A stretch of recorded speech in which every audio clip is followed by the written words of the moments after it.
You are listening to the Stave Off Podcast, the podcast that gives you the information you need to stave off illness and injuries, letting you live a happy life. And now your hosts, Nick and Christina.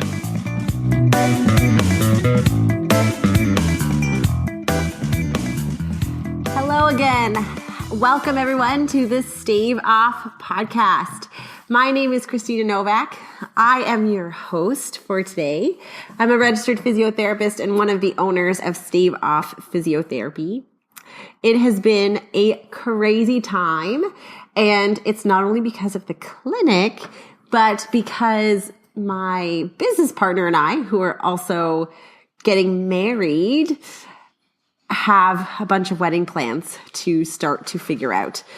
Our wedding, if you're listening to this in March of 2017, is now 6 months away.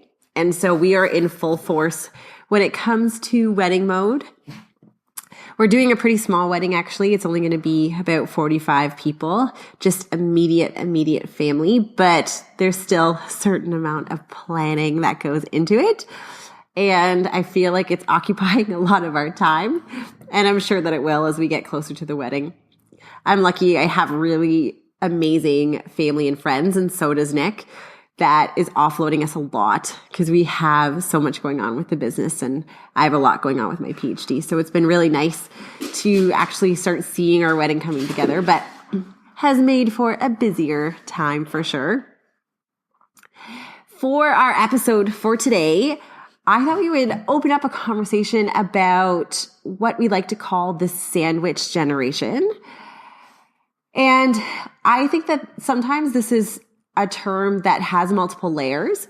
We have a classic definition of the sandwich generation, but I also think there is another layer that is coming into play as we have a population that is getting older, living longer, and staying healthier for longer. So I want to talk a little bit about that. And then what it means to really be in this category, and what it means not only for your life circumstances, but also in how you're handling life day to day. So I thought we would start with just a definition. So the sandwich generation is essentially a time in your life where you are caring for children who can be babies, or they could be younger to even in high school, kids who are still requiring your care. And then you are in the middle. And then you have aging parents who, because of some issues with their health, are starting to also experience some issues and require some care. The idea being that you are in the middle of a care sandwich where you have to divide your attention between helping care for your children and also helping to care for an ailing parent. And this can be really tough on the baby boomers, or I think what's the next underneath is Gen X. So the Gen X and the baby boomers would probably be the two generations which are currently experiencing this sandwich generation.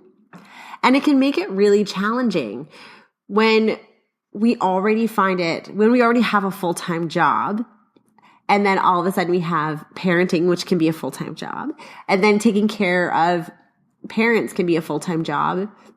It can be really overwhelming and stressful, and this can lead to caregiver burnout, which is essentially a complete exhaustion.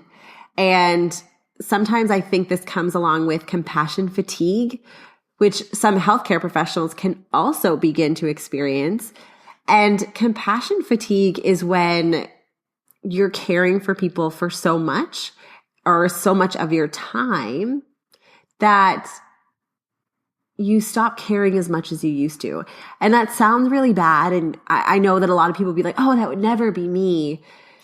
But when you're taking care of a person day in, day out, and you don't have time for yourself, it is really easy for that exhaustion and burnout to come into play for the caregiver.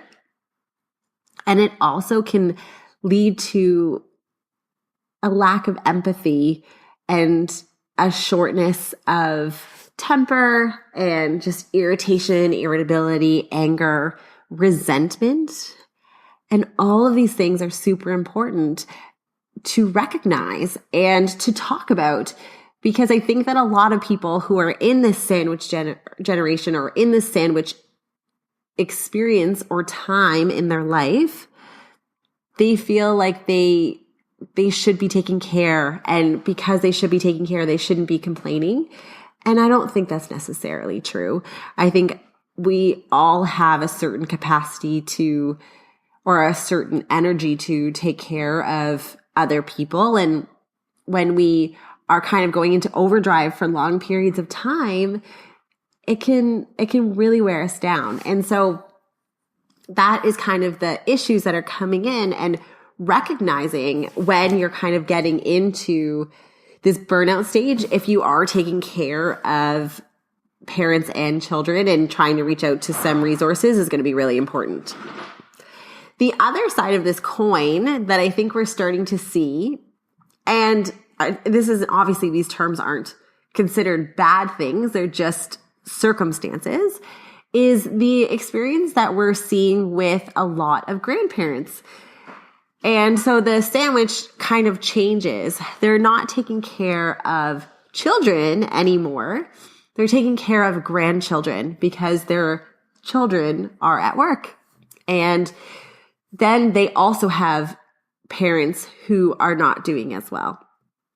Now that the average life expectancy of an individual is getting into their 80s, we are starting to see this more often. We have people who are in their, late 50s, 60s, even late 60s, who are taking care of grandchildren who may be under the age of 10. And they have ailing parents who are in their 80s or early 90s who require a lot of care. When we think about grandparents from an economics perspective, them volunteering their time is actually a huge economic driver right now.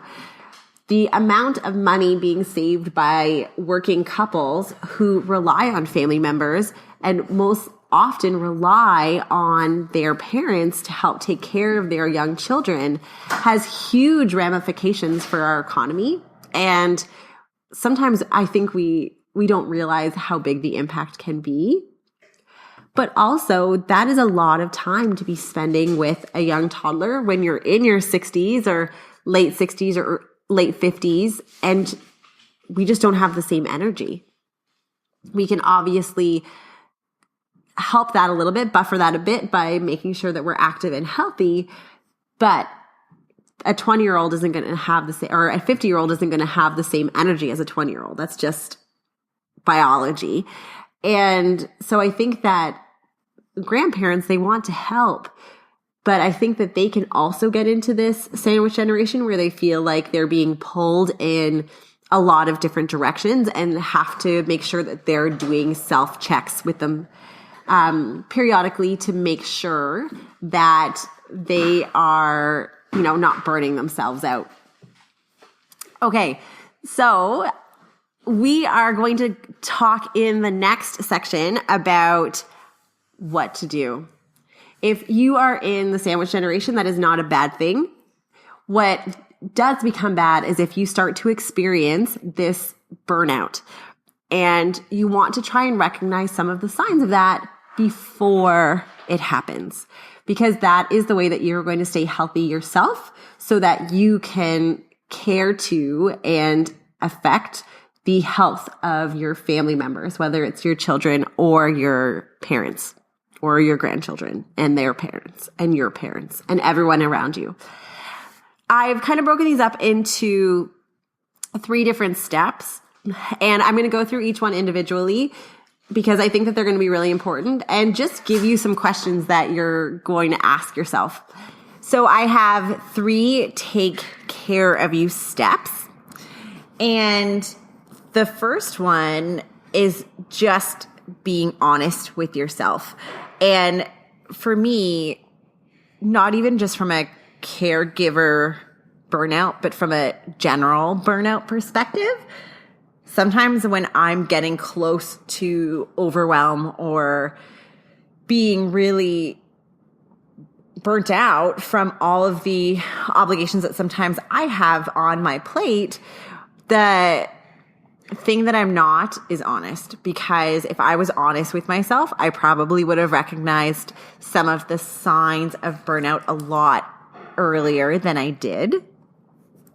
And with that being said, I think that self-awareness and checking in with yourself, really asking yourself how you're doing with all of the obligations that you have with the kids or the grandkids or with the parents who need your help. Because if you are in this state where you're really overwhelmed and starting to become exhausted, then that often translates into how much energy you're able to put into those roles. And it becomes something that's going to be a limiting factor for you. The other thing is, once you realize that you're kind of in this red zone where you think that you're starting to have that burnout, asking for help or reprieve in some way is going to be so important. And it might be asking a friend or a neighbor to take over, getting a babysitter for the night for your kids, calling the Community Care Access Center if you're in Ontario, or calling a local agency who provides respite and provides reprieve for caregivers just to get out for a couple of hours. I know in our area, it's 4 hours a week, I think, which isn't a ton of time, but it's something. And so that can be really important. And the third thing, which sometimes we tend to forget about, is that we need to take time for self-care. And I always say to my clients who are caring for even a husband or a wife without even being in that sandwich, that if you can't take care of yourself, you're going to find it really hard to take care of somebody else, because you need to have the energy and you need to not be sick and you need to be healthy in order to be able to be there with enough energy and to meet the needs of your family members. And so sometimes we often are our worst enemy because we don't take care of ourselves when we need to. And taking time for yourself is not being selfish. It's making sure that you can give 100% to your loved ones who need you at that time. Okay, so those are the three. So being honest with yourself, kind of checking in every once in a while about how you are doing, asking for help when you need it, because it's not a sign of weakness. And sometimes, unfortunately, family members may not be available, but there are some local agencies that will provide caregiver support. There's also support groups if you need emotional dumping, someone to talk to who may understand a little bit more what you're going through. And the third one is, don't forget about self-care. All right, so that is our podcast for today. I hope you enjoyed. And if this is you, I hope that you reach out to your networks, because it is a lot of work. Even if it is a job that you enjoy, it still puts a lot of stress and strain. And so making sure that you're checking in with yourself and realizing when or if you are starting to experience some of that burnout is going to be really important. We published a bunch of articles a couple of months ago around the sandwich generation, and I will link to those in the show notes. Otherwise, have a awesome rest of your week. And I hope we see you guys next week. Bye.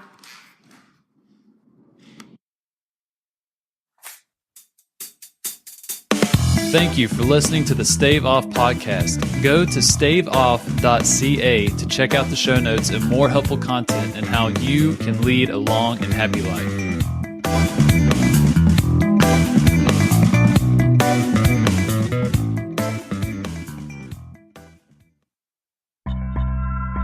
This podcast is brought to you in partnership with the Senior Rehab Project at seniorrehabproject.com.